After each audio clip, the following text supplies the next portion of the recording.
দর্শক, রাজধানীর নির্বাচনী আসন ঘুরে জনতার নির্বাচনের খবর জানাচ্ছেন সহকর্মী শওকত সাগর। দর্শক, আনন্দ টিভির নিয়মিত আয়োজন জনতা নির্বাচনে আপনাদের সাথে আছি আমি শওকত সাগর। ঠিক এই মুহূর্তে আমি দাঁড়িয়ে আছি ঢাকা 17 আসনে। আগামী 7 জানুয়ারি অনুষ্ঠিত হতে যাচ্ছে দ্বাদশ জাতীয় সংসদ নির্বাচন। আর এই নির্বাচন নিয়ে কি ভাবছেন এই 17 আসনের সাধারণ জনগণ, শুনবো তাদের কাছেই।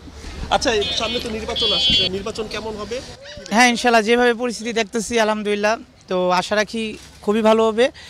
সমর্থন তো সব দলই করি, তারপর তো মনে করেন আপনার আমি কি আশা করি নির্বাচনটা খুবই সুষ্ঠুভাবে হবে এবং নৌকা জয়লাভ করবে।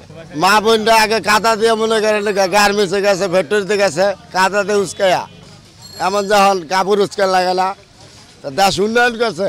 আমার এসব দেশ আমার উন্নয়ন পাও। জিনিসটা হইলো খুশির জিনিস, আমাদের মনে আনন্দ উল্লাসে আমরা কেন্দ্রে যায় সিল মারমু শক্ত হাতে নৌকার মধ্যে, এটাই আশা। সবাই জানি সুস্থ নির্বাচন করে। কেমনে যাবো নির্বাচনের মানুষ, এটা নির্বাচনের পরিবেশ, এটা আওয়ামী লীগ আর একটা আছে জাতীয় পার্টির কেউ গণনা ধরে। বড় একটা দল বাদ দিয়ে নির্বাচন হইতেছে, তেমন নির্বাচনের আমেজ পাওয়া যাইতেছে না। বুড়ের অধিকার আমরা কেন্দ্রে গিয়ে সিলে বুদ্ধি ঠিক আছে, যে সরকার কে আসবে সে আমাদের দেখা দরকার নেই। আমাদের দরকার হলো তত্ত্বাবধায়ক সরকার, নির্দলীয় সরকার। আমাদের বুড়ের অধিকার চাই আমরা।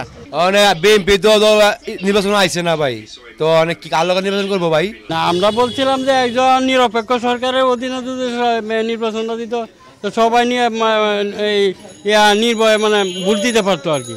আলা সরকার আলা যে ওই ভোটে পাস করতেছে ওই সরকার গঠন করতো। এটা যে আওয়ামী লীগ আসবো বা বিএনপি আসবে এমন কোনো না, বুঝলেন।